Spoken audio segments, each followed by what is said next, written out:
السلام علیکم، کیسے ہیں ناظرین؟ یہ ہواؤں کی جو تبدیلی ہے یہ ایسے نہیں ہوئی۔ شہباز شریف نے جو گیم بنائی تھی نواز شریف کے لیے، اب وہ گیم بگڑ چکی ہے۔ لڑائی کی جو بو ہے وہ اب ان حلقوں کو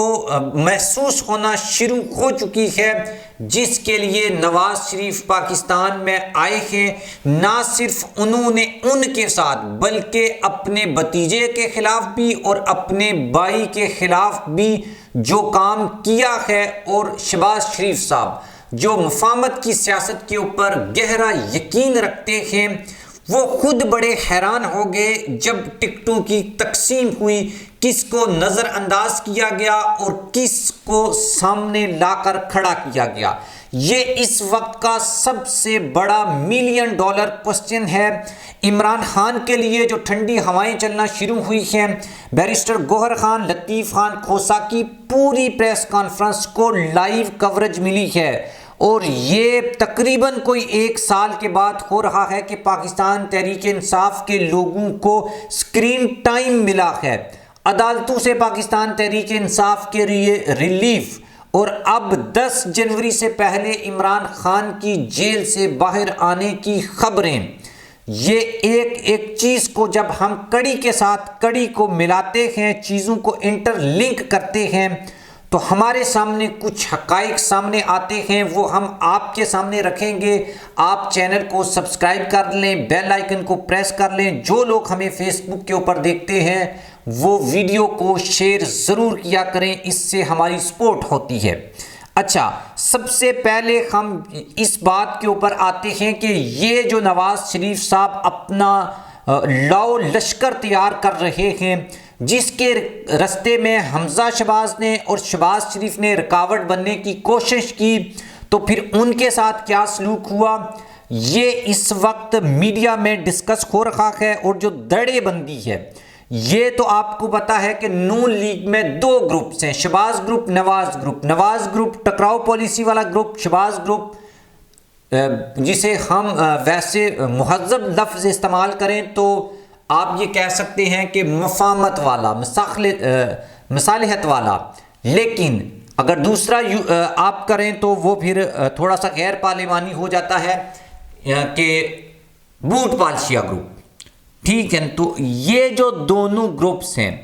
یہ ٹکٹوں کی جو تقسیم ہے نا، اس میں ایک باریک میسج جو ہے وہ دیا گیا ہے،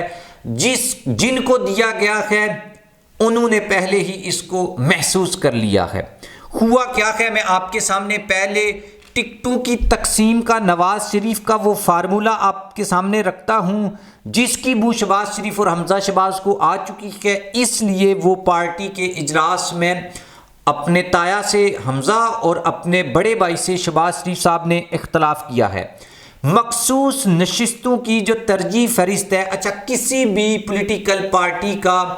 اس دفعہ جو الیکشنز میں ٹکٹیں دینے کا ایک طریقہ کار ہوتا ہے، اس کو سمجھنے کے لیے تجزیہ کار جو وہ فرستیں بیسیکلی پرووائیڈ کرتے ہیں الیکشن کمیشن کے سامنے مخصوص نشستوں کے لیے، اس سے اندازہ ہو جاتا ہے کہ اس وقت جو فیصلہ ساز ہیں جو پارٹی کو ٹکٹ دیں گے وہ کیا سوچ رہے ہیں۔ اس میں ایک تو یہ چیز واضح ہوئی ہے، موروثی سیاست کو نمبر 1 ترجیح دی گئی ہے، نمبر 2 کے اوپر، یعنی کہ ہر بڑے لیڈر نے یہ کوشش کی ہے، انکلوڈنگ نواز، شہباز، احسن اقبال، خواجہ آصف، ہر نے، سعد رفیق، سب نے یہ کوشش کی ہے کہ اپنے اپنے بندے یا اپنے فیملی کے بندے جو ہیں وہ اسپیشلی ان کو یہ ٹکٹ دلوائی جائیں۔ لیکن دوسری طرف حیران کن طور کے اوپر مریم اورنگزیب کی جو والدہ ہیں طاہرہ اورنگزیب، ان کا نام ترجیح فہرست میں سب سے پہلے نمبر کے اوپر آیا ہے۔ پی ڈی ایم کی حکومت میں جو وزیر خزانہ تھی، اور یہ پنجاب میں بھی وزارت خزانہ کا منصب ان کے پاس رہا ہے۔ وزیر مملکت جو ہیں عائشہ غوث بخش، جو لوگ گہری نظر رکھتے ہیں پنجاب میں یہ وزیر خزانہ رہی ہیں، پھر جب شہباز شریف کی حکومت آئی تو یہ وفاق میں ان کی ٹیم میں شامل تھیں۔ ان کا نام سرے ہی سے نکال دیا گیا ہے، کس گروپ سے؟ ترجیحی فہرستوں سے۔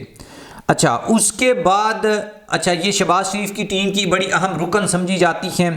خواتین کے لیے مخصوص نشستوں کی فہرست میں عائشہ رجب بلوچ فارغ، سمینہ مطلوب فارغ، مائزہ حمید گجر تک کا نام بھی اس میں سے نکال دیا گیا ہے، جبکہ ہنا پرویز بٹ جو ہے وہ اس فہرست میں جگہ بنانے میں کامیاب رہی ہیں۔ انتخابی حلقوں کی سیاست پر گہری نظر رکھنے والے جو جرنلسٹ ہیں وہ یہ کہتے ہیں کہ اس بار جو ٹکٹوں کی تقسیم ہے بند اجلاسوں میں شہباز شریف اور بالخصوص حمزہ شہباز کا جو ٹکٹوں کے معاملے کے اوپر اثر و رسوخ ہے وہ 0/0 جو ہے وہ نظر آ رہا ہے۔ ان کا اثر و رسوخ اب وہ نہیں رہا جو کبھی ماضی میں ہوا کرتا تھا، اور اسی کا گلہ، اسی کا شکوہ حمزہ شہباز نے اپنے تایا کے سامنے بھی رکھا ہے۔ اس سے پہلے گزشتہ 3 انتخابات میں پنجاب یا خاص طور پر لاہور سے ٹکٹوں کے معاملے پر حمزہ کا بڑا اہم کردار ہوتا تھا۔ اس سے پہلے اور ان کی طرف سے دیے گئے جو نام ہیں ان کو قبولیت کا درجہ حاصل ہوتا تھا، لیکن اب یہ جو تبدیلی ہے وہ آ چکی ہے۔ اس بار حمزہ کے قریبی دوست احمد بٹ کے خاندان سے رابعہ بٹ بھی اس فہرست میں جگہ بنانے میں ناکام رہی ہیں۔ وہ اس سے قبل صوبائی جو اسمبلی ہے اس کی رکن بھی رہ چکی ہیں، یعنی اتنے جو امپورٹنٹ لوگ ہیں ان کو اب سائیڈ لائن کیا جا رہا ہے۔ اچھا مسلم لیگ نون اب تردید بھی کر رہی ہے یہ جو حمزہ والی خبر ہے، لیکن جو سیاسی تجزیہ کار ہیں سہیل وڑائچ، انہوں نے یہ کہا ہے کہ نواز شریف خود ٹکٹوں کا فیصلہ کر رہے ہیں، اس لیے جن کی رسائی نواز شریف تک ہے ان کے ٹکٹ حاصل کرنے کے امکانات زیادہ ہیں۔ یہ پہلی مرتبہ ہے کہ مریم نواز انتخابی سیاست میں اتر رہی ہیں اور پارٹی کے اندر بہت سی تبدیلیاں ہو رہی ہیں۔ یہ سمجھ لیجئے کہ پارٹی میں ذمہ داریاں تبدیل ہو رہی ہیں۔ عطا اللہ تارڑ اس تاثر کی جو ہیں وہ نفی کرتے ہیں اور کہتے ہیں کہ پارلیمانی بورڈ کے 35 اراکین یہ سب کچھ کر رہے ہیں، لیکن خبر جو اصل ہے، خبر اصل میں یہ ہے کہ نواز شریف صاحب اقتدار میں آنے سے پہلے وہ لاؤ لشکر بیسیکلی تیار کر رہے ہیں، اور بیسک چیز جو ہے وہ ٹکٹوں کی تقسیم میں جو دیکھی جا رہی ہے وہ یہ ہے کہ پارٹی کے ساتھ وفاداری اور نواز شریف کے اشاروں کے اوپر پل پڑنے والے جو لیڈرز ہیں جن کا پورا ایک لشکر ہے اور پورا ایک گینگ ہے، اس گینگ کو بیسیکلی آگے لایا جا رہا ہے کہ وقت پڑنے کے اوپر یہ لوگ فوراً سے میڈیا کے اوپر آ کر جو انہوں نے پچھلی حکومت میں، یعنی جس نے اس وقت اداروں کو سب سے زیادہ جو کرٹیسائز کیا ہے وہ اس وقت پیرورٹی کے اوپر ہیں، وہ پیرورٹی لسٹ کے اوپر ہیں۔ جو لوگ میرٹ کے اوپر آ رہے ہیں ان کی نون لیگ میں کوئی جگہ نہیں ہے۔ یہ تو خود بھی حمزہ شہباز نے بھی اس بات کا اعتراف کر لیا ہے اب، اور ٹکراؤ کی سیاست کے اوپر بلیو رکھنے والے جو لوگ ہیں وہ آگے ہیں، ہر دستہ اول وہ آگے بڑھ رہے ہیں، اور انہی کو آگے لایا گیا ہے مریم نواز کی طرف سے، نواز شریف صاحب کی طرف سے، جبکہ دوسرے جو لیڈر ہیں چاہے وہ ان کا بھائی شہباز شریف ہی کیوں نہ ہو، ان کا بھتیجا حمزہ شہباز ہی کیوں نہ ہو، جو لوگ مصالحت کی بات کرتے ہیں، مفاہمت کی بات کرتے ہیں اور مل ملا کے چلنے کی بات کرتے ہیں، وہ لوگ مکمل طور پر اسی پہلا جو سٹیپ ہے، پہلا جو راؤنڈ ہے، اسی میں سے ان کو کر دیا گیا ہے فارغ۔ اور یہ اس بات کی طرف اندازہ ہے، اس بات کی طرف وہ کہتے ہیں کہ اشارے یا کرائن جو بات بتاتے ہیں وہ یہی بتاتے ہیں کہ نواز شریف صاحب کس مائنڈ سیٹ کے ساتھ آ رہے ہیں اور وہ کیا کرنا چاہتے ہیں۔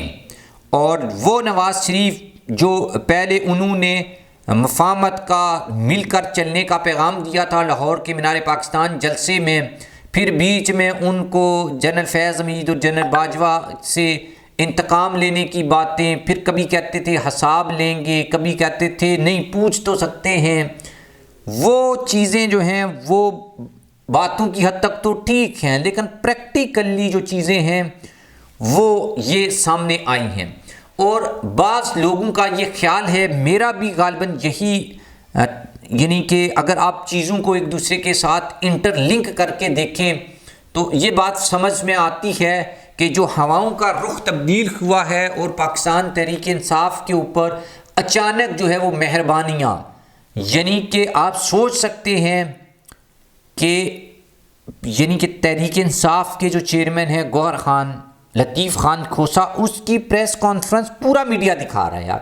لائیو کوریج ان کو دی جا رہی ہے۔ ایک ایسی سیاسی پارٹی جس کا لاہور میں، پنجاب میں فلیگ اٹھانے کے اوپر پابندی ہے، جس کا آپ وہ سانگ، جن کے ترانے آپ گاڑی میں اگر چلائیں گے تو آپ کو گرفتار کر لیا جائے گا، اس پارٹی جس کے چیئرمین، بانی چیئرمین عمران خان کا نام لینے کے اوپر پابندی ہے، جن کی تصویر چلانے کے اوپر پابندی ہے، اور وہ جو پارٹی ہے اس کے سے اس طرح کا جو ہے وہ سلوک میں بھی، اس کو ایسے بھی آپ کہہ سکتے ہیں کہ ہو سکتا ہے کہ وہ بولیں کہ یار اینا نہ انی نہ بگاڑو کہ کل نواز شریف بھی تے ایئی کرے تے پھر کی ہوئے گا۔ تو معاملات اصل میں یہ ہیں کہ نواز شریف ٹکراؤ کی سیاست۔ اچھا، اس کے بعد اسحاق ڈار صاحب کا ایک بیان بھی آ گیا، کہتے ہیں کہ ابھی کی جو قیادت ہے وہ ایماندار ہے، بڑی ہونیسٹ ہے اور بڑی قابل ہے، تو اس دفعہ نواز شریف کا پھڈا نہیں ہوگا۔ لیکن اسحاق ڈار ہی دائیں طرف بائیں طرف بیٹھے ہوئے تھے جب یہ سب کچھ ہو رہا ہے کہ بھئی نواز شریف جو بتا رہے ہیں، جو فیصلے بتا رہے ہیں، اصل میں فیصلے بولتے ہیں، آپ کی حکمت عملی، آپ کی اسٹریٹجی، آپ کی پالیسی بولتی ہے، اور وہ کیا بولتی ہے؟ وہ یہی بولتی ہے کہ ٹکرانے والے لوگ، اینٹی جو اسٹیبلشمنٹ لوگ ہیں، وہ نواز شریف صاحب ان کو پریفر کر رہے ہیں، ان کو ترجیح کر رہے ہیں۔ وہ کیوں کر رہے ہیں؟ یہ آپ بھی سمجھدار ہیں، اور ہر وہ بندہ جو تھوڑی بہت عقل سمجھ رکھتا ہے وہ سمجھتا ہے کہ بھئی اس کا مطلب کیا ہے، اور وہ بھی سمجھتے ہیں، اس لیے انہوں نے اس کا دوسرا حل بھی نکال لیا ہے۔ اور یہ کہ نواز شریف، بلاول والی بات پھر میں ریپیٹ کروں گا کہ پہلے کہتا تھا مجھے کیوں نکالا، اب کہہ رہا ہے مجھے کیوں بلایا، لیکن خود وہ کیا کر رہا ہے؟ بھئی آپ ایک ڈیل کے نتیجے میں آئے ہو، آپ کنوکٹڈ ہو، آپ کوئی امام خمینی نہیں ہو، آپ کوئی انقلابی لیڈر نہیں ہو، آپ ڈیل کر کے آئے ہو۔ اچھا،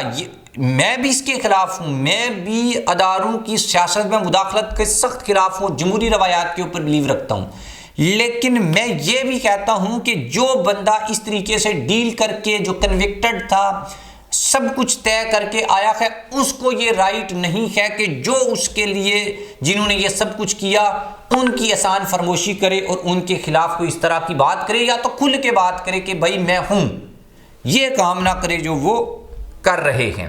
آپ اس کے بارے میں کیا رائے رکھتے ہیں؟ کامنٹ باکس میں جا کر ضرور لکھیے گا۔ اللہ حافظ۔